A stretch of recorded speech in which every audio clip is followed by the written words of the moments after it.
ඇත්තටම ඇයි අපි ලංකාවේ මිනිස්සුන්ට වෙන රටකට ආපුවාමත් උදව් කරන්න ඕනේ? මොනවද ලැබෙන්නේ? මේ වගේ දුර බැහැර රටක ඉන්නකොට ඇත්තටම අපේ රටේ මිනිස්සෙක්ගේ හිනාවක් පවා අපිට ලොකු වාසනාවක්. ලොකු හයියක්. ලේනෑකම් නැති වුණත් අපේ රටේ භාෂාවේ එක වචනයක් හරි ඇහෙනකොට අපේ මිනිස්සෙක්ගේ මූණක් දකින්නකොට ඇඟට ලේ ටිකක් උනනවා වගේ නැද්ද? අපේ රටේ මිනිස්සෙක්ට උදව් කරන එකෙන් අපිට නම් මහ ලොකු දෙයක් ලැබෙන්නේ නැතුව ඇති. හැබැයි ඒකේ මේ විදේශ රටවල ඉන්න අයට ලොකු වාසියක් වෙනවා. අපේ රටේ එක එක්කෙනා කා කොටා ගන්නකොට ඒ වගේ වාසි ගන්නෙ වෙන රටවල් වල මිනිස්සු. අන්න ඒ නිසා අද ඉඳන් ශ්‍රී ලාංකිකයෙක් දැක්කොත් අවංකව ආදරෙන් සලකන්න.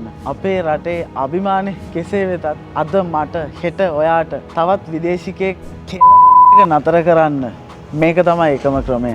අපේ රටේ මිනිස්සු කමියුනිටි එකක් විදිහට එකතු වෙනවා කියන්නේ ලොකු බලයක් තියෙනවා. හදිසි රස්සාවක්, ලෙඩක් දුකක් අසනීපයක්, හදිසි ඉන්ෆර්මේෂන් එකක්, කරදරයක් වෙච්චලාට උපකාරයක්.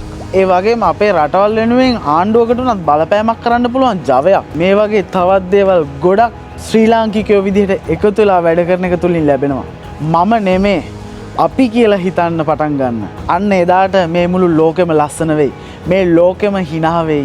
තව දෙයක් කෙනෙක්ව ඉන්න තත්වයෙන් උස්සලා තියනවා කියන්නේ ඒක ලොකු පිනක්. ඒක ලොකු හයියක්. ඒ කෙනාට අපිව අමතක නොවන කෙනෙක්. ඒ නිසා බය නැතුව උදව් කරන්න. බය නැතුව පාර දැක්කම hina වෙන්න. පුළුවන් හැම තැනකදීම මගේ එකෙක් අපේ එකෙක් කියන තැන විශ්වාස කරගෙන මේ පිට රටවල් වල හුස්ම ගන්න.